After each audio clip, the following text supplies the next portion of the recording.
Pemirsa, bahasa Indonesia akhirnya berhasil ditetapkan menjadi bahasa resmi atau official language dalam Konferensi Umum UNESCO. Kita gagal dalam beberapa aspek pembentukan negara bangsa. Kita nak bentuk manusia Malaysia tu. Gagal kita. Indonesia tu. Mereka berjaya 100%. Kita tak berjaya. Bahasa Indonesia as an official language of the General Conference.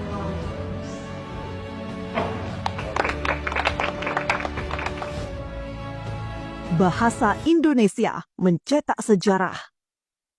Untuk pertama kalinya, bahasa yang lahir dari semangat Sumpah Pemuda ini kini diakui sebagai bahasa resmi dalam forum internasional di Majelis PBB. Ini bukan sekedar pengakuan, tapi pengukuhan atas posisi strategis Indonesia di panggung global. Namun, di balik euforia ini, muncul riak kontroversi dari negeri tetangga Malaysia. Sejumlah netizen Malaysia melayangkan protes keras, menuding bahwa UNESCO dan PBB seharusnya mengakui bahasa Melayu, bukan bahasa Indonesia. Mereka mengklaim bahwa bahasa Indonesia hanyalah turunan dari bahasa mereka. Tapi benarkah demikian? Apakah protes itu berdasar atau hanya cermin dari kecemburuan budaya? Dan mengapa justru para profesor Malaysia sendiri mengakui kemunduran bahasa Melayu? Simak selengkapnya dalam video ini.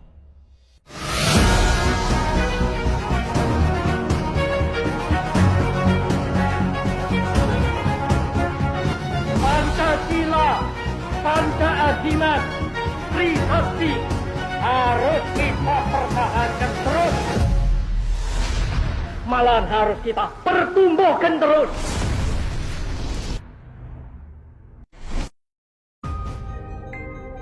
Bahasa Indonesia mencatat sejarah baru dengan menjadi bahasa resmi dalam sidang organisasi pendidikan, ilmiah, dan kebudayaan Perserikatan Bangsa-Bangsa atau UNESCO. Keputusan ini menjadikan bahasa Indonesia sebagai bahasa ke-10 yang digunakan di forum tersebut. Keputusan UNESCO menetapkan bahasa Indonesia sebagai bahasa resmi merupakan hasil panjang yang membanggakan. Bahasa Indonesia akan digunakan dalam dokumen dan sidang UNESCO, menambah nilai strategis dan kebanggaan bangsa. Meski menjadi kebanggaan nasional, keputusan ini memicu reaksi dari Malaysia. Beberapa warganet Malaysia menilai seharusnya bahasa Melayu, bukan bahasa Indonesia yang UNESCO akui. Mereka menganggap bahasa Indonesia sebagai bagian dari bahasa Melayu. Pemerintah Indonesia melalui Pusat Pembinaan Bahasa dan Sastra menjelaskan bahwa klaim tersebut tidak tepat. Bahasa Indonesia telah berkembang menjadi bahasa negara dengan karakteristik dan kosakata yang berbeda dari bahasa Melayu.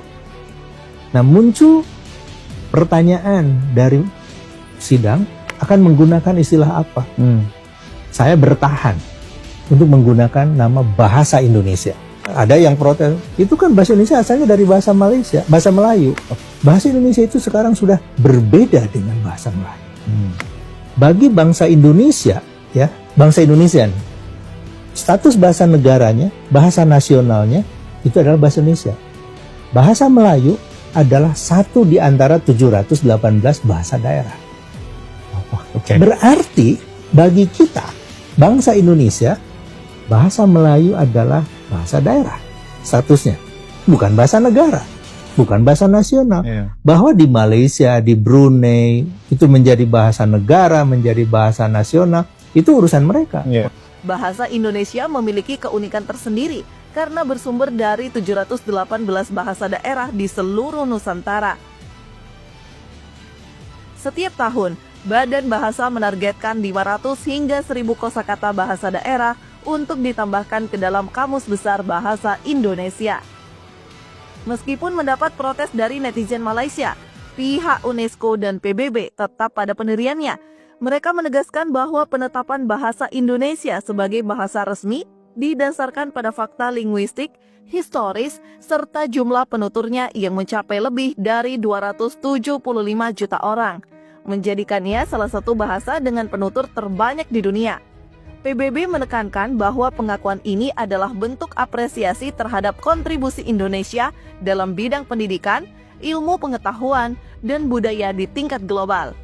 Reaksi dari warga Malaysia tidak memengaruhi keputusan tersebut, karena proses pengakuan ini telah melalui penilaian independen dan objektif sesuai prosedur internasional.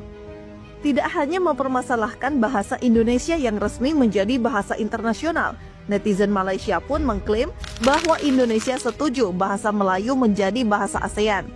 Pemerintah Indonesia menegaskan jika klaim tersebut tidak benar. Faktanya, Indonesia tetap mengajukan bahasa Indonesia sebagai bahasa resmi ASEAN. Mantan Perdana Menteri Malaysia, Ismail Sabri Yaakob, memang pernah mengusulkan supaya bahasa Melayu menjadi bahasa ASEAN. Tentu saja hal ini menuai berbagai polemik. Justru, banyak kalangan dari budayawan Indonesia menilai jika bahasa Indonesia lah yang seharusnya menjadi bahasa resmi ASEAN. Hal itu tidak lepas dari alasan yang kuat bahwa bahasa Indonesia telah jauh berkembang. Bahkan telah dituturkan oleh lebih 200 juta orang. Angka tersebut tentu jauh berbeda jika dibandingkan dengan bahasa Melayu yang hanya 19 juta saja.